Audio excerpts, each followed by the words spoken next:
Get ready for the dictation. 10 seconds. 5 seconds. Start. The budget presented by Dr. Manmohan Singh no doubt has laudable objectives, but unfortunately the laudable objectives enunciated in the budget speech are not reflected in the finance bill. So, there is a wide gap between the assertions of the finance minister and their execution as per the finance bill. The country is baffled.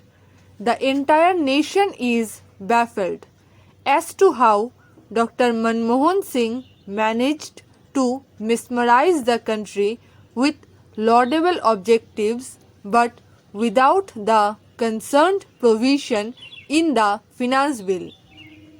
Dr. Manmohan Singh went on criticizing the previous two governments of 1.5 years. But the fact remains that the economic instability in the country actually took place during the Congress rule. When the first budget was presented in August 1947 by late Sri Sammugam Chettiar, the revenue received at that time were to the tune of rupees 170 crores, whereas the expenditure was rupees 197 crores and the deficit was rupees 27 crores. Mr. Vice Chairman, sir, as you know, the first budget was for only 6 months, but by the end of the year, the deficit was completely wiped out and the government came out successful and with a plus. In the present budget, the total expenditure of the government is rupees 1,19,000 and odd crore. Dr. Manmohan Singh and other from the government day in and day out say that they are curtailing government expenditure, but the figure go contrary to their assertion. When the colonial rule ended in 1947, the entire government of India was working only in the North Block and in the South Block. Now the government has expanded so much that it is of fishes could not be accommodated in entire New Delhi. Their offices are at Krishi Bhavan, Yojana Bhavan, Srasti Bhavan, Nirman Bhavan and several other bhavans.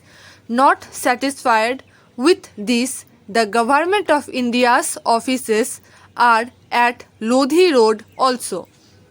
Not only this, the government acquired even the private houses and private buildings in Delhi to accommodate their offices. So the total expenditure of the government is going up. When we took at the figures in the expenditure budget, what is the total expenditure of the government on establishment and salaries? Sir, it is a fact that there are more than 43 lakhs of people working in the government of India alone. Their salary bill, establishment charges, emolument and other allowances amount to nearly 13,000 crores of rupees. If the pension bill is also added, it amount to nearly 16,000 crores of rupees.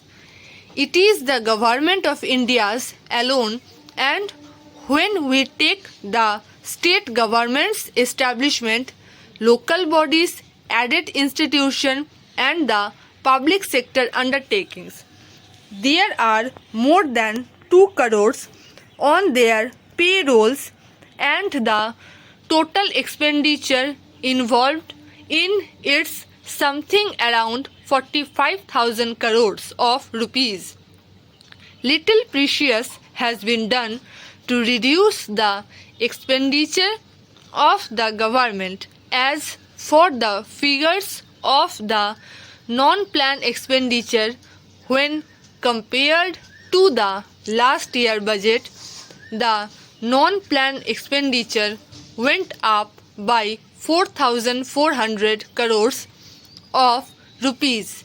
If we calculate, the government of India spent something about rupees 165 crores per day and rupees 16500 per second to run the show. This is on the expenditure side alone, and to meet this expenditure, the government resorted to higher taxation, and thereby the taxation has gone up, and subsequently the revenue receipt went up. The revenue receipt account for rupees 76,000 crores of rupees roughly. Not satisfied with this, the government goes in for borrowings.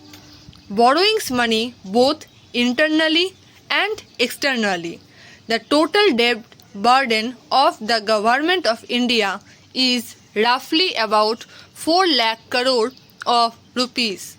The debt service, that is the interest payment alone, amount to 32,000 crores of rupees per annum. So the per capita debt in India is rupees 4,200, and if we add this figure to the debt of the certain government, the per capita debt goes up to rupees 6,000 or rupees 7,000, varying from one state to another. Even then, the government is not able to meet their expenses, as they are living beyond their means. So, on one side, they are enhancing taxation, and on the other side, they are going for borrowings. As the money is still not sufficient, the government has resorted to deficit financing. Day in and day out, Dr. Manmohan Singh says that they are curtailing deficit financing, but the figures supplied by the finance minister show that the deficit financing is to the tune of 5,000 crore of rupees, but the fiscal deficit is more than rupees 34,000 crore. So, deficit financing means printing additional notes from the Nasik press whenever any individual issues a check without having the requisite balance in this account. The check is dishonored by the government, goes on printing notes without any legal sanction. Stop.